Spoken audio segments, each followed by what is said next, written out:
Երևանյան հեքիաթներ նախագծի անդրանիկ թողարկման հյուրն է 1962-ից 1975 թվականների Երևան քաղաքի քաղաքային խորհրդի գործադիր կոմիտեի նախագահ Գրիգոր Հասրատյանը։ Նա աշխատանքային երկար ճանապարհ է անցել։ Աշխատել է Հայաստանի շրջաններում, ապա քաղաքային գործկոմում զբաղեցրել է տարբեր պաշտոններ եւ միաժամանակ դասավանդել Պոլիտեխնիկական ինստիտուտում։ Եղել է Երևան նախագիծ ինստիտուտի հիմնադիրն ու տնօրենը։ Հետագայում նշանակվել է Լենինականի քաղգործկոմի նախագահ, ապա Երևանի։ Մինչև 1990 թվականը եղել է հուշարձանների պահպանության վարչության պետ։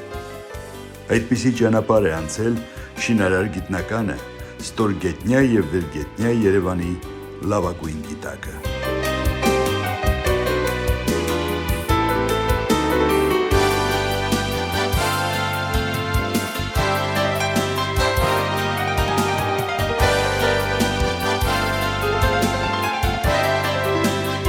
Մայրաքաղաք կառուցել է եւ ղեկավարել է ակադեմիա է։ Այս խոսքերը պատկանում են Գրիգոր Հասրատյանին։ Բարև ձեզ, Գրիգոր Իվանիչ։ Ես այդպես եմ ձեզ դիմում, քանի որ կարծում եմ մեր հեռուստադիտողներից շատերը սովոր են այդպես են դիմել ձեզ։ Ինչպե՞ս եք։ Շնորհակալ եմ, նորմալ։ Ես ուրախ եմ, որ մեր ծրագրի առաջին հյուրը դուք եք եւ կարծում եմ դա անպայման պետք է լիներ, քանի որ դուք այն անձնավորությունն եք, որը իրոք նվիրել է իրեն այս քաղաքին եւ առ այսօր ապրում եւ շնչում եք այս քաղաքի խնդիրներով, չնայած չեք աշխատում, ինչքան գիտեմ։ Գրիգոր Իվանիչ, ես գիտեմ, որ դուք չեք ծնվել Երևանում, ծնվել եք Զանգեզուրում։ Այո։ Բայց մանկուց ապրել եք Երևանում, մեծացել, որտեղ եք ապրել։ Երևանի ո՞ր մասում։ Ապրել եմ Անի հյուրանոցի ճիշտ տեղում։ Այսինքն հենց այստեղ։ Այո, հենց այստեղ։ Եվ որքան էլ ծանր էր ինձ համար, այնուհանդերձ անհրաժեշտ էր քանդել այդ տունը, շենքը եւ տեղը կառուցել Անի հյուրանոցը։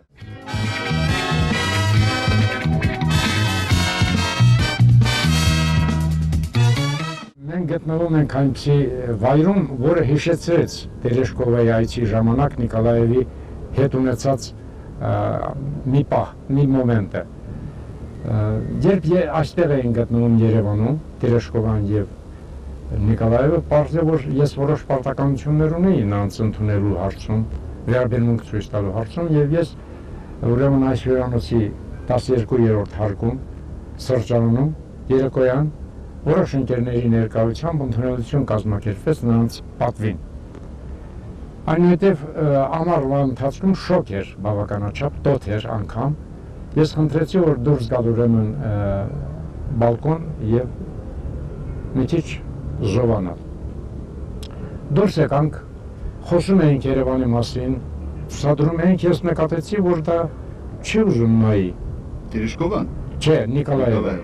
Ինքն էլ նոր էր վերադարձել։ Տիեզերքից։ Ես ասացի, թե տեսեք, ասում եմ, ինչպես է Սայաթնովայի փողոցի մասին էինք խոսում։ Վարդանոցները, բանը, ինչպես է ժողովուրդ արդեն տեր կանգնել, բան, չի նայում։ Ասի ինչու չեք նայում, ասում եմ վախենում եմ, վերևից նայեմ ներքև։ Ասի ինչպես այմար, դուք նոր եկել եք տիեզերքից, վախենում եք ես 12-րդ, ասեց էստեղ չեմ կարող նայել, ընդեղ կարող եմ, ընդեղ հանգիստ եմ զգում, ինձստեղ անհնար է, վախենում եմ։ Ես զարմացա ուղղակի դրա վրա։ Հետո ես հիշեցի, որ արագության զգացողությունը պետք է անպայման շփվի անշարժի հետ։ Գնացքը արագությունը չես զգա, մինչև էլեկտրոսյուների հետ չհանդիպի անցումը։ Այդպես է նաև կոսմիկական ստերեոիդին, ես չգիտեմ, դա իմ անձնական կար, որ այնտեղ նա ոչինչ չի զգում, ամեն ինչ խաղաղ է, ամեն ինչ հանգիստ է, վտանգավոր ոչինչ չկա, իսկ այստեղ 12-րդ հանգիստ բավարար ունի։ Մեր զրույցը շարունակեցինք Սայաթնովայի փողոցի ստեղծման շուրջ։ Փողոց, որն ինձ նույնպես հոգեհարազատ է, քանի որ ծնվել եմ այստեղ, ներկայիս երգչախմբային ընկերության տեղում գտնվող հին բակում։ լավ հիշում եմ, երբ որ այս փողոցը կրեց Սայաթնովայի անունը։ Այո։ Էլի, ինչքան գիտեմ, ձեր շնորհիվ։ Այ կարող եք հիշել այդ օրերը։ Երևանի կառուցողական կյանքում ընդերքում նստած է եղել միշտ մի հիմնական հարց՝ քաղաքը եւ մարդը։ Ինչ հարաբերությունների մեջ պիտի գտնվի քաղաքը եւ ինչ հարաբերությունների մեջ պիտի գտնվի մարդը քաղաքի նկատմամբ։ Քաղաքը պետք է իր մթնոլորտով, իր կյանքով, իր կենցաղով, իր կերպարով բարոյական այնպես լինի, որ մարդը միշտ իրեն զգա ոգևորված եւ բարձր տրամադրությամբ, որը հսկայական նշանակություն կունենա բոլոր բնակավարներում։ Եվ մարդը այդպիսի քաղաքի նկատմամբ որքան էլ որ հատուցի պարտքը, երախտագիտական պարտքը քաղաքին, մինչև վերջ էլ պարտքի տակ մնա։ Այս հարաբերությունն է եղել։ Երկրորդ, քաղաք եւ մայրաքաղաք։ Մայրաքաղաքը բոլորովին այլ հասկացողությամբ է, այլ պարտականությունների տեր է, քան քաղաքը։ Մայրաքաղաք լինելը դա պայմանավորված չէ ոչ գործարանների քանակով, ոչ բնակչության քանակով եւ այլն։ Բոլորովին այլ հարցեր են։ Քաղաքը իր բարոյական, մայրաքաղաքը իր բարոյական կերպարով, իր կենցաղով, իր բարքերով, իր պետականությամբ, օրենքապաշտությամբ, մարդկային արժեքների գնահատմամբ, մարդկային հնարավորությունների բացահայտման, այս բոլոր պարտականությունները մայրաքաղաքինն է, որը նաև պետք է արտահանի մյուս քաղաքների համար։ Իսկ քաղաքը այդ պարտականությունները չունի, նրա պարտականությունները այլ է։ Այդ տեսակետից Երևանի կառուցողական կյանքում միշտ այս երկու հարցերը, պրոբլեմները կարևորագույն նստել են առաջնակարգ տեղ։ Ահա եւ դրա վառ օրինակներից մեկը Սայաթ-Նովա փողոցի ստեղծումն էր։ Երևանը ուղղահայաց փողոցներով ապահովված էր, իսկ հորիզոնական հատումներով ոչ, որը դժվարություններ էր ստեղծում տրանսպորտի շարժման եւ ընդհանրապես քաղաքի կյանքի կազմակերպման հարցերում։ Եվ առաջին մտահղացումը եղավ Սայաթ-Նովա փողոցի բացելը, այդ փողոցի բացելը։ Նոր Սայաթ-Նովա փողոցի բացելը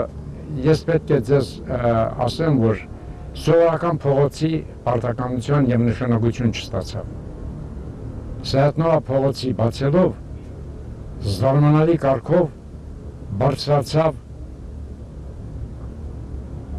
արժանապատվության եւ ինքնագնահատման ու ճանաչման այս ներարկող ուժը ժողովուրդը ընդունեց հսկայական վերելքով, մեծ խանդավառությամբ այդ փողոցը։ Այդ փողոցի բացումով նաև հիմնականում նպատակը դրվեցինք, որպեսզի ժողովուրդը պահանջ զգա գեղեցկության, ժողովուրդը տեր կանգնի իր քաղաքի ունեցվածքի նկատմամբ եւ դրա համար չնայած թեմատիկ առումով Սայաթ-Նովական էր, բայց Արթանոցները դա քննությունն էր եւ փորձն էր գեղեցկության նկատմամբ հակում ունենալու համաժողովրդական իմաստով։ Եվ եթե չեմ սխալվում, ոչ մի վարդ չտուժեց այդ տարիներին։ Թեկուզ եւ տուժեր բոլորովին հոգ չէր, որովհետեւ ամեն ինչը սկզբից ունենում է իրեն պակասությունները, որը հետո ժամանակի ընթացքում հարթվում է եւ հասնում կատարելիության։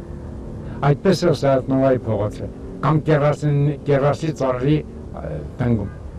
Դա երեք պետք է ասել բոլորովին չէր հետաքրքրում ոչ նրա պտուղը, ոչ նրա եւ այլ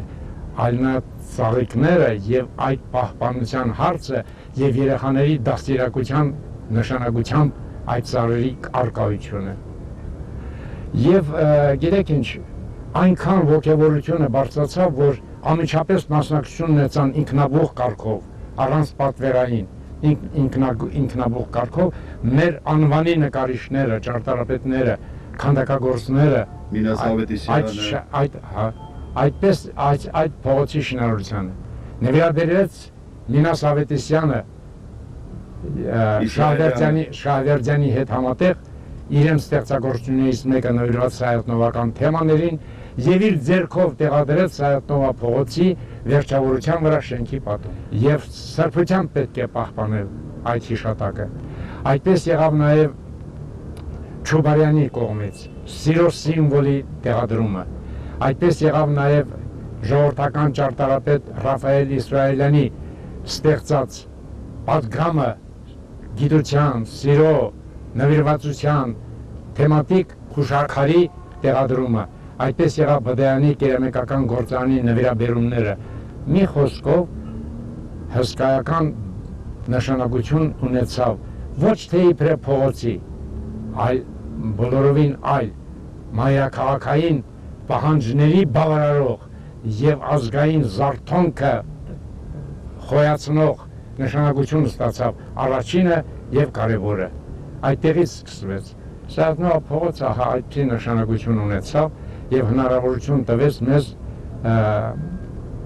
քաղաքաշինության մեջ շարունակել։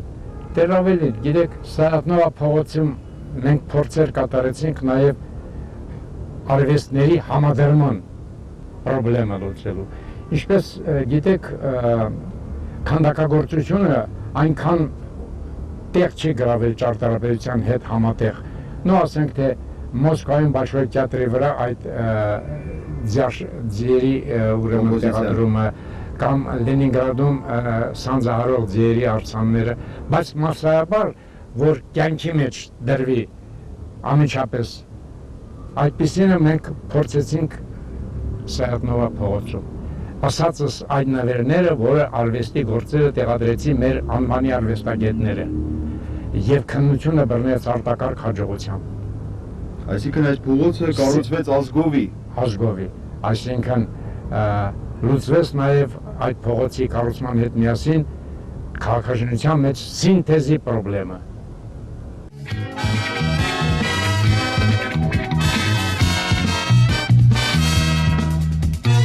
Ես գիտեմ, որ դուք նույնիսկ քիչ էր մնում տուժեիք այս փողոցը վերանվանելով Լերմոնտովի անունից Սայաթ-Նովայի անունով։ Այդ պատմությունը կարող եք պատմել։ Հանրապես ես չեմ խոսել այդ մասին, բայց կասեմ հետևյալը։ Սայաթ-Նովա փողոցը բացելու օրը գիշերվա ժամը 12:00 ես նոր վերադարձել էի աշխատասենյակից տուն, զանգեց հեռախոսը, այն հեռախոսը, որով ղեկավարությունը ուրեմն կապված էր մեկը մյուսի հետ։ Горячая линия։ Հա։ Եվ հեռախոսի մոտ էր հեռաձայնել էր Զարուբյանը, Կենտկոմի առաջի քարտուղարը։ Այո։ Եվ ասեց հետևյալը. ասեց գիտեք, ձեր վրա մի մատերիալ են գրել Մոսկվա, հիմա վաղը պետք է ստուգվի։ Եվ ասեց մեղադրում են հետևյալ ձևով, որ մի երիտասարդ է նշանակված քաղաքագլուխ Մախրով է նացիոնալիստ։ Լերմոնտովի, որովհետև Լերմոնտովի անունը կրող փողոցը փոխարինել է ինչ որ մի աշխուժ Սայաթ-Նովայի անունով։ Տարեք այդ Լերմոնտովի անունը փակցրեք այդ փողոցում, եղբայր վաղը ստուգելն են։ Նույն մյուս օրը գիշերը այդպես էլ կատարվեց, մյուս օրը ստուգումների ժամանակ ամեն ինչ անցավ խաղաղ, բայց նաև եղել է այդպիսի դիմադրություն, եթե կարելի ասել։ Նման դիմադրություններ շատ են եղել։ Շատ, համարյա բոլոր դեպքերում։ Դե գիտեք ինչ, դա վիրավորանք չէ, ամեն մի նոր գործի նկատմամբ լինում են տարբեր կարծիքներ։ Ամեն մի նոր հոսանքների նկատմամբ, ամեն մի նոր գիտական շարժումների նկատմամբ, կառուցողական շարժումների նկատմամբ, քաղաքաշինության մոտեցումների նկատմամբ լինում են նաև ոչ բոլորի կողմից ընդունելի, լինում են նաև հակադրություններ։ Այնպես որ ես դրանք բոլորը նայել եմ որպես նորմալ երևույթներ, որովհետև այդ բոլոր հակադրություններից հետո ես պետք է ասեմ մի հատ խոշորագույն դիմադրող մասնագետ ընկերներից մեկը, որը իմ նաև աշխատանքային ընկերն է եղել, մեծ բողոքներ էր գրում այս կամ այն հարցերի նկատմամբ, որ ճիշտ չէ, որից մեկը Օղակաձև այգին էր։ Երբ որ ավարտվեց Օղակաձև այգու շինարարությունը, մի օր ես ստուգում էի այնտեղ վիճակը, գիշերը, երեկոյան ավելի ճիշտ, զբոսնում էր այդ մարդը իրեն հյուրերի հետ եւ ոգևորված պատմում էր առավելությունը այդ զբոսայգու, որի համար ինձ բավականաչափ նեղացրել էր։ Ես մոտեցա իրեն, բարևեցի եւ ասի շատ ուրախ եմ, որ ձեզ դուր է գալիս։ Եվ այդպես վերջացավ ամեն ինչը։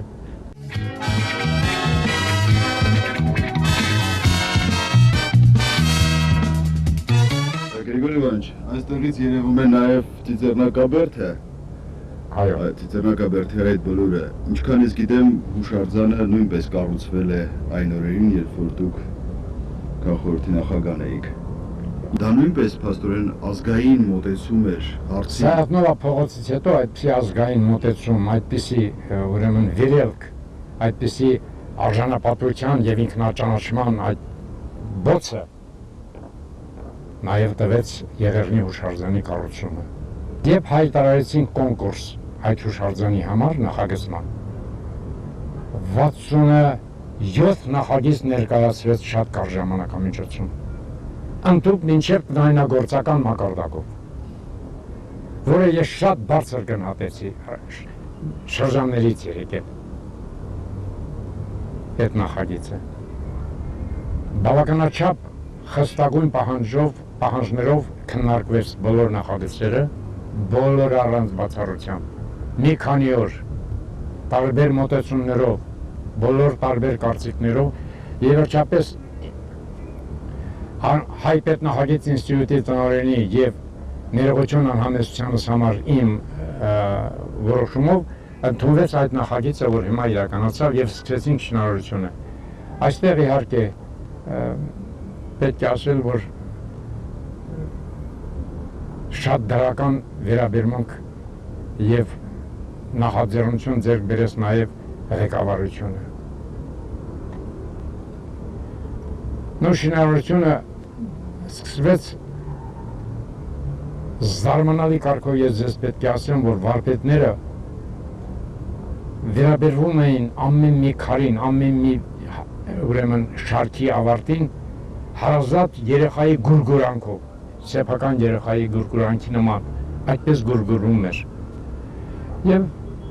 ավարտեցին մեծ հաջողությամբ եւ դարավ սրբավայրը, ինչպես գիտեք, եւ նպատակն ինչ էր։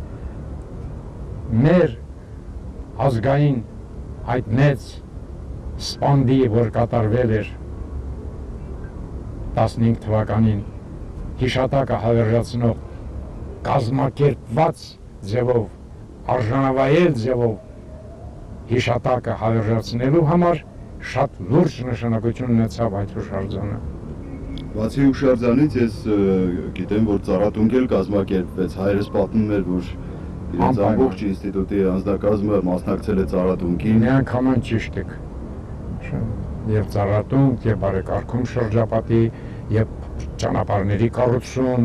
ժողովրդի այցելությունը հեշտացնելու եւ դյուրին դարձնելու համար ավելի ճիշտ։ Մեկ նստած մտածում էի այդ վարպետների աշխատանքից հետո, հոգնածություն չկար։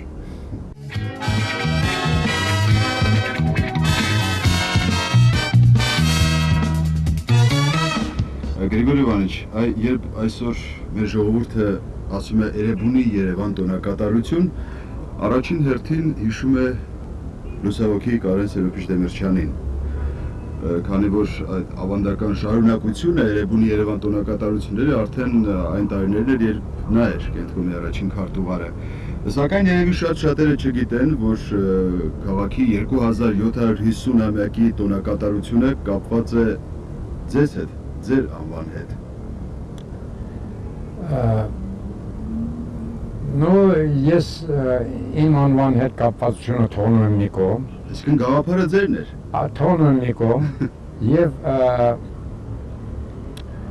պետք է ասեմ, որ այդ գաղափարը գալիս է ոչ թե ինձնից, այլ իմ հայրական պարտականություններ կատարող պատմագետ, լեզվագետ, ակադեմիայի թղթակից անդամ Մորուս Հասրատյանի կողմից։ Նա ինձ հուշեց, որ լրանում է 2750 տարին, իմ կարծիքով նշելն անհրաժեշտ է եւ ես ձեռնամուխ եղա, ինչպես 68 թվականն էր, այն պահից հետո, երբ երիտասարդությունը ամբոստացած արդարամիտ ձևով պայքարի էր ելել եւ պահանջներ էր ներկայացնում վերականգնած կորցրած կորուստները վերականգնելու համար, նո գիտեք, հիշում եք այդ սքանչելի արարողությունը, ես հպարտանում էի եւ հիացած էի, երբ նայում էի մեր երիտասարդության այդ երթին։ Խոսքը 65 թվականի մասին է։ Այո, 65 թվականի մասին է։ Եվ այդտեղ էլ նույնպես շատ որոշակի նշանակություն ունեցավ Էրեբունի Երևանի ստեղծման հարցը եւ 68 թվականին Երևանի քաղաքային կոմիտեի ղեկավարության հետ այն ժամանակ քարտուղարներ Հարգարժան Պատալ Մուրադյանը, երկրորդ քարտուղարն էր նույնպես Հարգարժան Լյուդվիգ Արեբջանյանը, որը հետագայում դարձավ առաջի քարտուղար։ Համատեղ կարգով մենք գրավոր դիմեցինք կենտրոնական կոմիտետ որոշելու համար հարց Երևանի 2701-ը նշելու։ Մեծ այսպես բարի ցանկությամբ ընդունվեց մեր այդ առաջարկությունը, ընդդուք մինչև հասան նրան, որ ՅՈՒՆԵՍԿՕ-ի գծով բոմվի նաև, նույնիսկ անպայման, եւ հսկայական երթ սկսվեց այդ տոնակատարությունը նշելու համար։ Գիտեք, ես ձեզ պետք է ասեմ, ոչ իբրև մեծամտություն եւ ոչ էլ իբրև գերագնահատում, այլ այդպիսի տոնակատարություն էլ երբեք չի լինի, դժվար կլինի, որովհետեւ մի անգամ է լինում էլի, գործածը մի անգամ է լինում, երկրորդ անգամ չի լինում։ Պարուր Սևակը նորից անլռելի զանգակատուն չէր գրելու էլի, մի անգամ է գրվում։ Այդ տոնակատարությունը այդպիսին էր։ Ես ձեզ պետք է ասեմ, ինձ զարմացրել էր այդքան համաժողովրդական հսկայական վերելքը եւ նվիրվածությունը իր քաղաքին։ Ես այդտեղ զգացի այդ տոնակատարությունով, որ մենք հասանք այն նպատակին, որ համամիությունական առումով եւ սահմաններից էլ անդին Երևանն ստացավ պատվի ու հարգանքի մեծ արժանիք եւ ճանաչողության ալիքը տարածվեց Եվրոպայով ու Ամերիկայով, որպեսզի այդ ուժը զգացվի, պետք է ասեմ, որ հյուրերի քանակը այնքան էր, որ ոչ մի կերպ նրանց տեղավորելու հնարավորություն չկար, ստիպված ես երկաթուղային գնացքները մոբիլիզացրի եւ ժողովրդին տեղավորեցի գնացքների մեջ։ Ես նույնիսկ լսել եմ, որ եղել են մարդիկ, որ այնքան ոգևորված են եղել, որ զանգահարել են ձեզ եւ առաջարկել են իրենց տներում տեղավորել հյուրերին։ Եվ երկրորդը, արդեն լավ է որ գիտեք, ես զարմացա, երբ որ այն ժամանակվա Լենինի պողոտայի բնակիչներից մեկը, այժմ Մաշտոցի փողոցի, զանգահարեց երեկոյանից եւ ասեց. «Ներեցեք, ես պիտի խնդրեմ ձեզ, որովհետև գիտեմ ձեր վիճակը ինչքան դժվար է, ինչ ապրումների մեջ եք դուք, դա հոկտեմբերի 17-ն էր, մյուս օրը պետք է սկսվեր էլի տոնակատարություն։ Խնդրում եմ, մոտավորապես մինչև 20 մարդ կարող եք ուղարկել մեզ մոտ, ես կհոգամ նրանց ապահելու հարցերը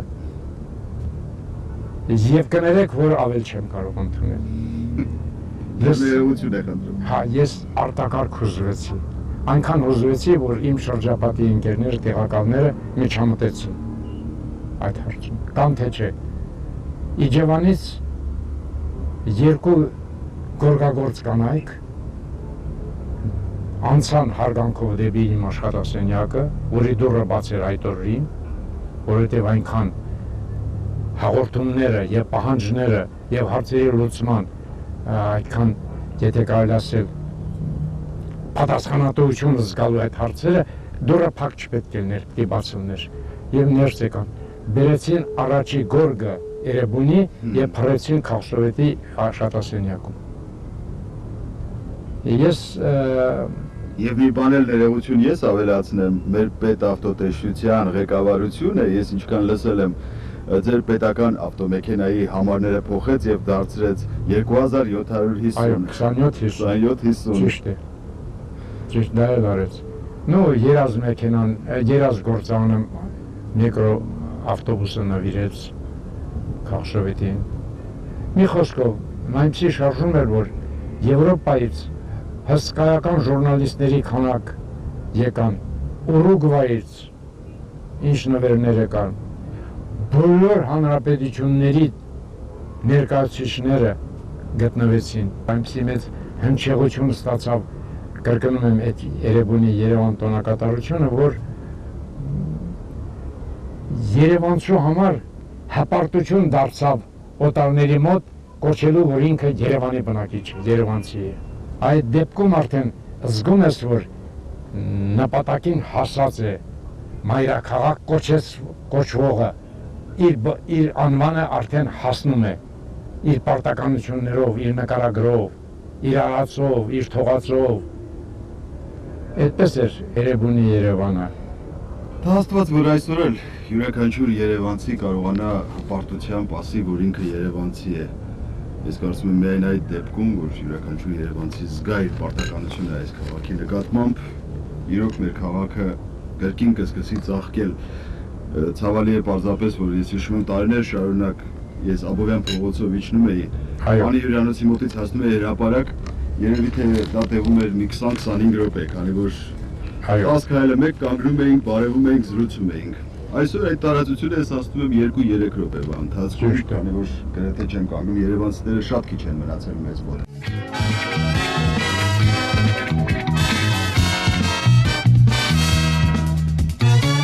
Գրիգոր Իվանիչ, ես մի դեպքեր եմ ուզում, որ հիշեք կապված Կարապիլիչի հետ։ Ամեն մի կառույցի գնահատականը դա ժողովրդի կողմից այնտեղ հավաքվելու եւ իր պահանջները հանգստի եւ բավականության հոգալու չափանիշով է որոշում։ Կարապիլիչը այնքան էլ ջերմուչափ չընդունվեց որոշ ընկերների կողմից։ Չնայած այդտեղ հսկայական իրացումներ կատարվեց ապօրինի շենքերի, որտեղ մարդիկ շատ ծանր պայմաններում էին ապրում, եւ ավարտելուց հետո ժողովուրդը, ինչպես գիտեք, մինչև հիմա էլ իրեն ամենահարգված վայրերից մեկն է համարում այնտեղ ժամանցը աշխատանքից հետո անցկացնելու համար, եւ մի օր չափանիշը, որ այդտեղ երթևեկող մարդկանց քանակը ըստ հաշվառումների 254 անգամ ավելացել էր։ Դա գեղեցկությունն էր եւ ճիշտ լուծումն էր քաղաքաշինարարության առումով, որ ժողովրդին ձգում էր դեպի իրեն։ Իտալացիները երբ եղան այստեղ, մենք մրցության բարեկամության մեջ էինք Երևան քաղաքը եւ Կարորա քաղաքը։ Այնտեղի քաղաքապետարանի պատվիրակությունը քաղաքագլխի հետ միասին եկան այցելեցին Երևան։ Առաջինը, որ այրոպորտում Վերդեի մարշը մեր նվագախումբը նվագեց։ Իտալացիներն այդտեղ մի քիչ ձգվեցին։ Ոնց թե նվագախումբը կատարի այդքան բարդ հարցը, արդեն զգացին, թե որտեղ են գտնվում։ Երկրորդը, Կարապի լճի վրա մենք կառուցեցինք հրապարակ։ Եվ այնտեղ, երբ որ երեկոյան եկան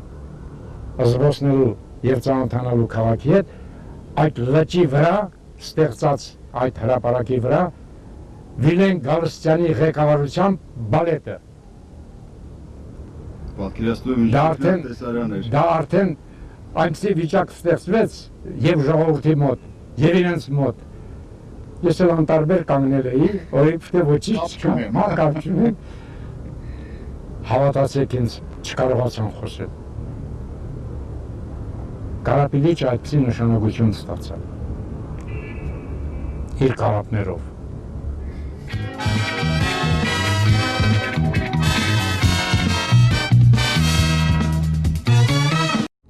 Հետագայում ես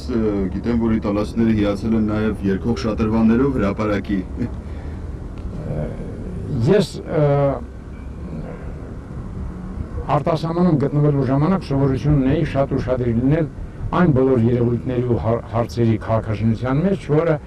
կարող էր սազական լինի մեր ազգային իմաստով վերափոխված իրականացման համար, եւ տեսա ձայնագունային շատրվան արտասահմանում, որն իրականացրել էր դա Ֆրանսիայում էր, որն իրականացրել էր ֆրանս-յապոնական մի ընկերություն։ Դա ինձ շատ հետաքրքրեց եւ այնտեղ հայ ազդու ընկերներից մեկին, հեղինակավոր, խնդրեցի, որ բարձր կարող են նրանք Երևանի համար նույնպես կատարել։ Պատասխան ստացա, որ այո, բայց միայն դուք ուղարկեք պլանները եւ ուղարկեք չափերը տվյալ տեղի, որտեղ պետք է կառուցվի, որպեսզի որոշեն։ Ես ուղարկեցի այդ տվյալները։ Պատասխան ստացա, որ $450,000 կարող են կառուցել։ Այդպիսի բան մենք չէինք կարողանել, հրաժարվեցինք։ Եվ 3 տարի անդադ պարպտումների մեջ էինք ինչպես անել։ Ընդգրկեցինք բոլոր տեսակի համապատասխան մասնագետների ղեկավարությամբ Պոլիտեխնիկական ինստիտուտի ռադիոֆիզիկայի պրոֆեսոր Աբրահամյանի ղեկավարությամբ։ Եվ սկսեցինք ձեռնարկել։ Համարյա անվճար իրականացավ այդ որը ոչ միայն իրականացավ, այլ նաև տարածվեց միության մյուս մայրաքաղաքներում։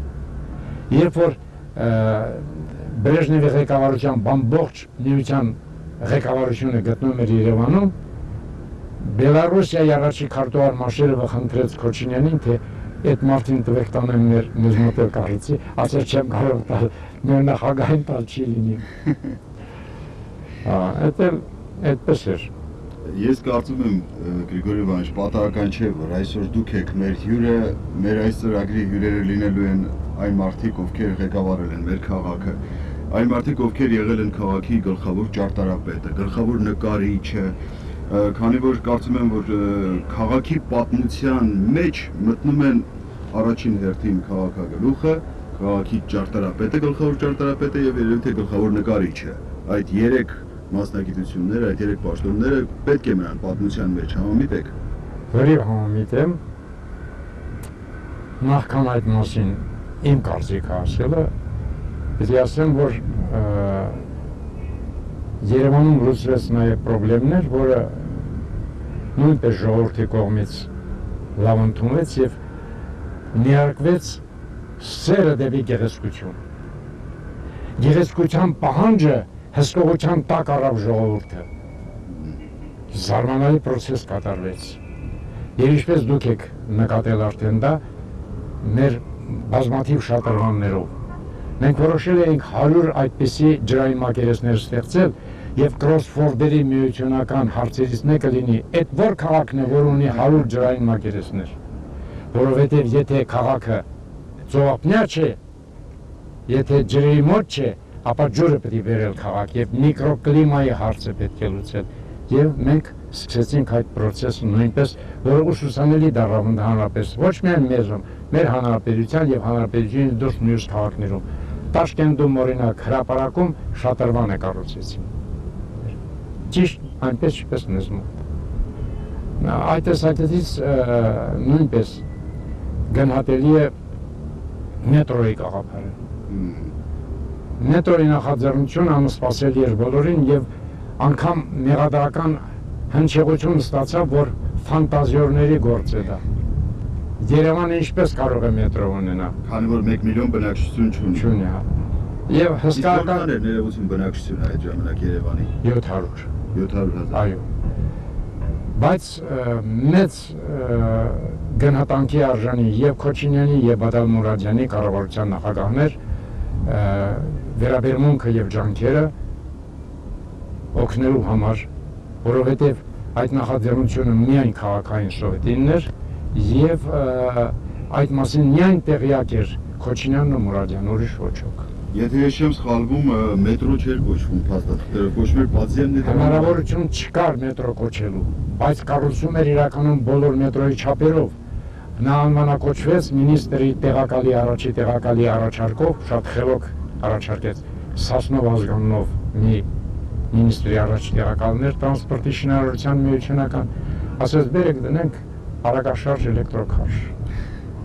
Իսկ դուք կառուցեք մետրո, էլի։ Այդպես եղավ։ Եվ ես հիմա անդրադառնում եմ ձեր հարցին։ Ես պետք է ձեզ ասեմ, որ միանգամայն դուք ճիշտ եք։ Դրանք պատմական նշանակություն ունեցող պաշտոններ են, որը մտնում են քաղաքի պատմության մեջ։ Իսկ մայրաքաղաքի պատմությունը դա ժողովրդի պատմություն է։ Դա հանրապետության պատմությունն է, ոչ միայն իր պատմությունը։ Հնարավոր չի օրինակ Հայաստանի պատմությանն անդրադառնալ առանց մայրաքաղաքի պատմության, որտեղ որոշակի դեր ունեն գլխավոր ճարտարապետը, գլխավոր նկարիչը եւ կառուցողական կյանքին նվիրված մեր շինարարները, մեր նախագծողները։ Եվ ես երախտագիտության ուղղակի զգացումով գլխավոր շնորհակալություն եմ հայտնում բոլոր նրանց, ովքեր անվերապահորեն առանց որևէ տրտնջի վերացվել էր նրանց մոտ հոգնածություն հասկացողությունը, բարձրացել էր պարտականությունների կատարման պատասխանատվության զգացումը, հասել սահմանային վիճակի եւ իրականացվում էր Երևան քաղաքի ապագան, կերտվում էր քաղաքը որպես մայրաքաղաքի։ Դրա համար ես իմ խորին երախտագիտությունն եմ հայտնում այդ ընկերների նկատմամբ։